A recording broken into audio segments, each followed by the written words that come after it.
Excerpts from The Lucifer Genome by Glen Craney and John Jeter. Cass snatched his arm away from Earl Jubal's reach before the wannabe general could grab his elbow. "A little touchy today, Fielding?" Jubal said, stepping back. "Me, after your goons yanked me off my beach? Touchy? Tell me what you know about this mecha stone." Cass wondered when Jubal would ask.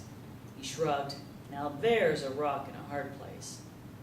Jubal forced a smile as if humoring Cass Fielding would result in any information. He must remember something about it. "Not much to tell. Muslims say the rock fell from the sky at the time of Adam and Eve." Jubal rolled his eyes. "Oh, right. Who knew?" "Google it." Jubal pulled a wad of bills from his pocket, peeled off $500, and stuffed the cash into Cass's shirt pocket. "Maybe this'll clink a link or two in your bugged-up software." Through Jubal's juvenile cackle, Cass detected a hint of desperation. Cass reached for his wallet and pulled out a folded Xeroxed copy of a book page. Immediately after his confrontation on the Malibu beach with Jubal's heavies, he'd done a little heavy snooping at the UCLA Rare Books Library. There, a professor in Middle Eastern Studies showed him a tome containing Western literature's first description of the Black Stone of Mecca. Two 19th century Swiss explorers who had managed to sneak into Mecca disguised as Muslims wrote the entry.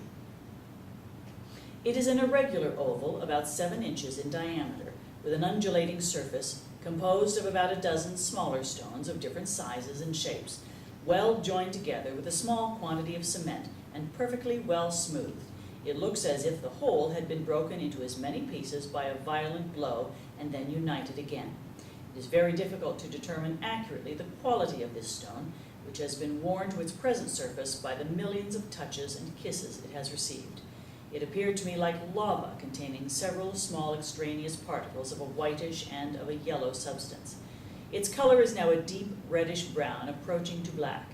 It is surrounded on all sides by a border composed of a substance which I took to be a close cement of pitch and gravel of a similar, but not quite the same, brownish color. This border serves to support its detached pieces. It is 2 or 3 inches in breadth and rises a little above the surface of the stone. Both the border and the stone itself are encircled by a silver band, broader below than above, and on the 2 sides with a considerable swelling below, as if a part of the stone were hidden under it. The lower part of the border is studded with silver nails." Jubal scanned the photocopy, obviously dubious, unconvinced that an encyclopedia entry from a couple of Swiss pacifists was worth $500. "How long's the stone been in Mecca?" Cass examined the bills, figuring they were laundered, but making sure they also weren't counterfeit. "No one knows for sure. Long before Muhammad got there, at least. The ground where the Kaaba now sits was once a pagan shrine. It was pretty common in that part of the world for places believed to be blessed with divine power to be marked with an unusual stone, but the Quran says Muhammad placed the black stone right there at the Kaaba, the black cube-shaped building. Some Muslims even believe the stone will come alive on the Day of Judgment and rat out those whose faith is false." Jubal angled his hat farther down over his face to shield his eyes from the brutal Mojave sun. "Let me get this straight. Some burnt stone falls out of the sky, and just because of that, it suddenly becomes connected with God?" After mocking confusion, he curled a thin smile, suggesting he knew a lot more than he was letting on. "That would have to be one very special rock, don't you think? One that comes alive, starts talking? And I thought you were the ultimate stoner." Cass let the desert silence wedge some distance between them. Finally, he asked the question he knew Jubal was searching for. "Clue me in. What do you want?" "I had my analyst do a little checking while I was waiting for you to show up here. There's an astrophysicist at Columbia University who specializes in meteorites. She hits our sweet spot. Not far enough up the academic ladder to alert notice from the powers that be, but she seems to know what she's talking about, at least enough to write articles for a couple of academic journals." He handed Cass a card with a name and phone number.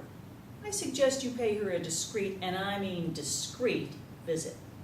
Find out what she knows about strange stones dropping out of the heavens." Cass read the name on the card. Dr. Marley McKinney. You know the old saying, Casbo, leave no stone unturned? Kaz not only hated that nickname, it was lost in Jubal's phony opacity. What difference does it make if the Saudi relic came from Mars or some slag heap in Arabia? I don't care if somebody flushed it from a John on a 747, Jubal shrugged. I want it. I gather, Kaz said. And you will gather it too, but right now we're flat out of leads, no idea where it is, and for some insane reason, my client thinks you're the only one who can retrieve the damn thing. Sadly, you're the only one who knows how to clean up a big-ass Saudi mess. Cass stood stock still, mystified at why this has-been general, who hated pointy-headed university types about as much as he hated Arab terrorists, would want him to go traipsing the Arabian Peninsula. Jubal turned to leave, but seeing Cass still lingering in confusion, he stopped, exasperated. Do I have to spell everything out for you in capital letters? If that Arab stone really is a meteorite, this Ivy League broad might help you find it in some Casbo, where some ISIL idiot plans to sell it for billions on the black market. Kaz shook his head at Jubal's naivete. It's not as if those Islamic radicals who stole it are going to sell the black stone. That's not why they took it. You know what, Fielding? Jubal drawled, mimicking Kaz's California twang. I don't really give a camel's left testicle what you think. Just follow it up like I said and see what this ivory tower honey knows about tracking down moon rocks. You might actually stumble into some useful information, for once. And if I can't find it, you remember that lone operative we dropped into Pakistan to find bin Laden 2 years before we finally got the son of a bitch? Yeah, Billy Conley. Whatever happened to him? Wall's eyes went cold. If you're captured or outed while you're over there, you know the drill. You're on your own. Damn, I was hoping to use you as a reference on LinkedIn. You might also want to lose that smart-ass beach boy attitude. First off, it's not all that charming. Second, things have changed in the Middle East since you rode camels with the Bedouin. These ISIS thugs have become savvy to even the faintest of American footprints, real ones and virtual ones. And this Syria mayhem is causing its own problems. Catch my drift? Where do I deliver the package? Don't worry about that. Jubal tapped on his watch as he began walking toward his armored SUV. We'll send a FedEx pickup. My paycheck? You have a week. Kaz didn't need to be told what would happen if a few million Muslims showed up for Hajj and found their stone missing. Given the way things were on the Arab street these days, it wouldn't surprise him if the Saudis unleashed some sort of nuclear retaliation for the relic that had vanished on their watch. Forget about Tehran and Damascus. Nobody could ever offer a better reason to point a finger and a ballistic missile or two at Tel Aviv. After watching Marley steam for nearly a minute, Kaz finally gave in and whispered to her, Okay, here's the deal, Miss Manners. We're flying to Jeddah, and then it's on to Mecca, which, by the way, is off limits to infidels. But we'll manage somehow. Then you, are going to scrape up a few shavings from the black stone of Kaaba. She turned so fast that she almost made him spill his drink. You told me I was coming along to analyze a meteorite. He motioned for her to lower her voice. You are. But first we have to get some samples. What samples? We need to know what we're looking for. I'm not following. The black stone of Mecca is a meteorite. That's what we're looking for. Looking for? Keep this under your bra, but the stone's missing. She grabbed his wrist to prevent him from taking another drink before he explained himself. You're out of your mind. You never said anything about... Do you have any idea what they'll do to us if... Oh, don't worry about it.